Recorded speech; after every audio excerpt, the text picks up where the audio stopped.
मी जयेंद्र यादव, मी neurologist आहे आणि मी neurology consultation करतो मेडिकल हॉस्पिटल खारघर नवी मुंबई येथे. तर आज मी तुम्हाला एक विशेष आजाराबद्दल माहिती देतो आहे. बऱ्याच लोकांनी पार्किन्सन्स डिझीज या आजाराबद्दल ऐकलं असेल. याच्याबद्दल समाजात बरेचसे मिसकन्सेप्शन देखील आहेत. प्रत्येकाचं हात थरथरणं हा पार्किन्सन्स आजाराचं लक्षण असेलच असं नाही. तर दरवर्षी 11 एप्रिल हा वर्ल्ड पार्किन्सन्स डिझीज म्हणून सेलिब्रेट केला जातो.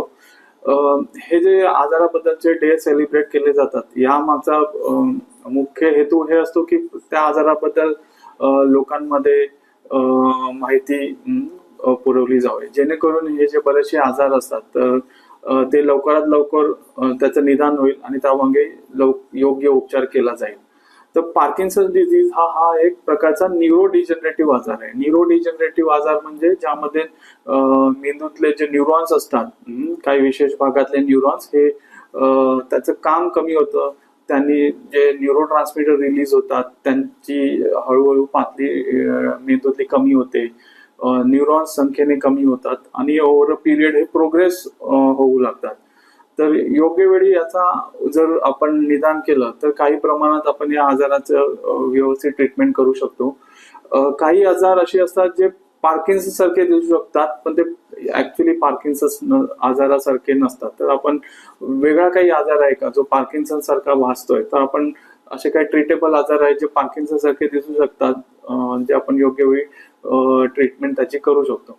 तर पार्किन्सन्स आजार हा युजली 50 नंतर ऑन अन एव्हरेज 60च्या वयोमानामध्ये दिसू शकतो.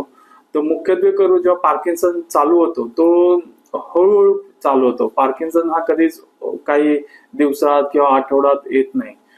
सुरुवातीच्या काळात लक्षणे एवढी किरकोळ असू शकतात की बऱ्याचदा लोक आणि घरातल्यांच्या त्याच्याकडे दुर्लक्ष होतं आणि ते बऱ्याच दिवसाने, महिन्याने किंवा वर्षाने देखील पार्किन्सन आजाराचं निदान होऊ शकतं. तर सुरुवातीला बऱ्याचदा पेशंटला जस्ट हाताचा थरकाप होणं, पायाचा थरकाप होणं, चालण्यामध्ये बदल होणं, तोल जाणं, बोलण्यामध्ये थोडं थोडं अडखळणं, हे सगळी लक्षणं दिसू शकतात. बऱ्याचदा पेशंटला जस्ट हातापायाची थोडं टाईटनेस होणं हे देखील सिम्पटम्स येऊ शकतात. काही पेशंटचा मेन सिम्पटम असू शकतं की जस्ट तोल जाणं, एस्पेशली जरा कठीण रस्त्यावरती जिना चढता उतरताना पेशंटला थोडं डिफिकल्टी जाणू शकते.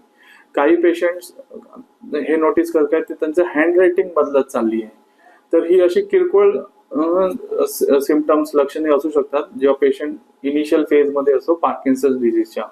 तर वेळीच या किरकोळ सिम्पटम जेव्हा पेशंटला चालू होतात तेव्हा जर पेशंट न्यूरोलॉजिस्टला जर भेट घेतली तर आपण हे समजू शकतो की ही जी लक्षणं आहे ही पार्किन्सन्स आजाराची आहे की इतर कुठल्या आजाराची आहे.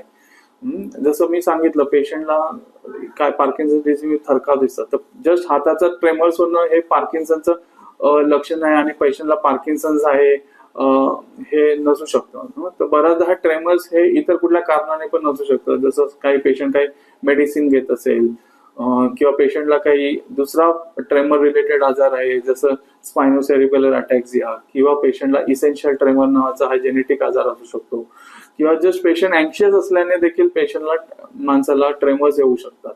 ओके, बऱ्याचदा काही डेफिशियन्सीज रिलेटेड आजारामुळे देखील पेशंटला ट्रेमर येऊ शकतात.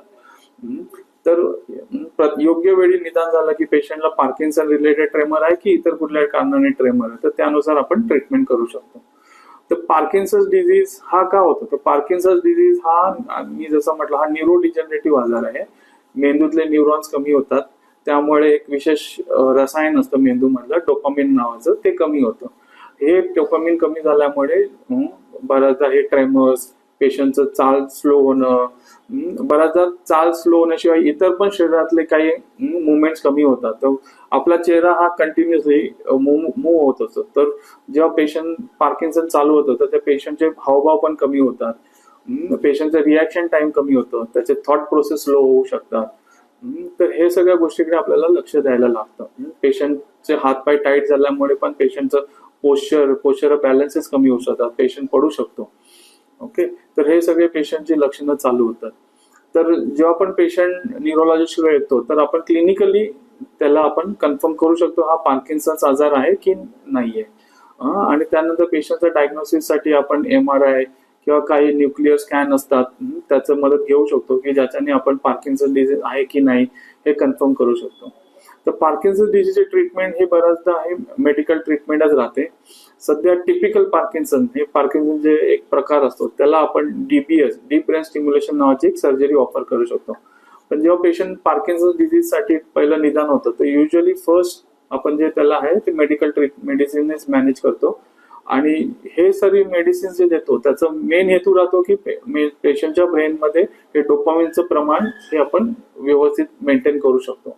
आणि आपण त्याचं फॉलोअप कसं घेतो तर पेशंटची लक्षणं कमी होतात की नाही, तर डोपामिन ब्रेनमध्ये नॉर्मल लेवलला आलंय की नाही हे जाणून आपण पेशंटची लक्षणं कमी होतात म्हणजे पेशंटचा डोपामिन व्यवस्थित राहू शकले.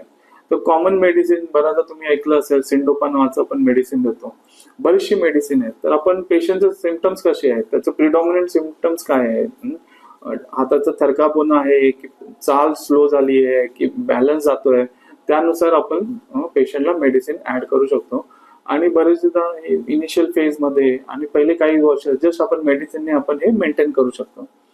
अशी जेव्हा वेळ येते की काही वर्ष झाली आहेत आणि आपण खूप सारी मेडिसिन देतो पेशंटला ज्यांनी आपण शरीरातलं डोपामिन लेवल मेंटेन करायचा प्रयत्न करतोय पण होत नाहीयेत आणि पेशंटचे सिम्पटम्स कंट्रोल होत नाहीये. जसे थरकाप, पेशंटचा हात थरकाप कंट्रोल होत नाहीये, पेशंट फारच स्लो झालाय, चालणं फिरणं डेली ऍक्टिव्हिटीज स्लोनेसमुळे टाइटनेसमुळे आता डिफिकल्ट होऊ लागली आहे. तर पेशंटला आपण काही सर्जिकल ट्रीटमेंट ऑफर करू शकतो ज्यामध्ये मुख्यत्वे करून डीप ब्रेन स्टिम्युलेशन हे एक येतं. आता एक नवीन ऍडव्हान्सेस झाले आहेत ज्याच्यामध्ये पेशंटचे ते ट्रेमर्स आहेत जे आपण मेडिसिन कंट्रोल करू शकत नाहीये तर आपण MRI च्या हेल्पने आपण USG guided deep brain listening करू शकतो. म्हणजे एक विशिष्ट ब्रेनचा भाग असतो जे अल्ट्रासाऊंड वेव्हजने आपण त्याला लिजनिंग करू शकतो म्हणजे त्याचं फंक्शन कमी करू शकतो जेणेकरून आपण त्याचे ट्रेमर्स कमी करू शकतो. ओके, तर हे बरेचसे मेडिकल आणि सर्जिकल ट्रीटमेंटने पार्किन्सन्स बऱ्यापैकी Parkinson's disease typical Parkinson's disease हा आपण ट्रीट करू शकतो. बऱ्याचदा आपण पेशंटला एवढा चांगला फायदा होतो की जर मेडिसिन वरती असेल तर त्यात नॉर्मलाइज होऊन जातो फंक्शन्स मध्ये डे टू डे लाईफ मध्ये. तर कोणालाही काही सिम्पटम्स असे जाणवले ओल्ड एज स्पेशली 50 नंतर 60 नंतर हाताचा थरकाप येणं, चालण्या फिरण्यामध्ये काही बदल होत आहे तर तुम्ही न्यूरोलॉजिस्टला जवळच्या न्यूरोलॉजिस्टला भेटू शकता. आणि आपल्याला पार्किन्सन डिझीज आहे की इतर कुठल्या कारणामुळे ही सिम्पटम्स होत आहेत, लक्षणे येतात की नाही त्याचं आपण निदान करू शकतो. थँक्यू. ABP माझा, उघडा डोळे बघा नीट.